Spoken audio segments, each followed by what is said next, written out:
వాళ్ళని పునాది చేసి ఎదగాలని, తరిమే వాళ్ళని హితులుగా తలచి ముందుకెళ్ళాలని,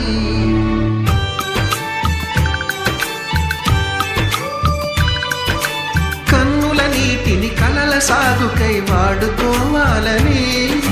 కాచే నిప్పుని ప్రమిదగా మలచి కాంతి పంచాలని, గుండెతో ధైర్యం చెప్పెను,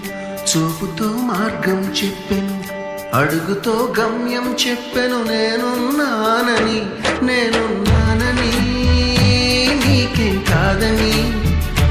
నిన్నటి రాతని మార్చేస్తానని.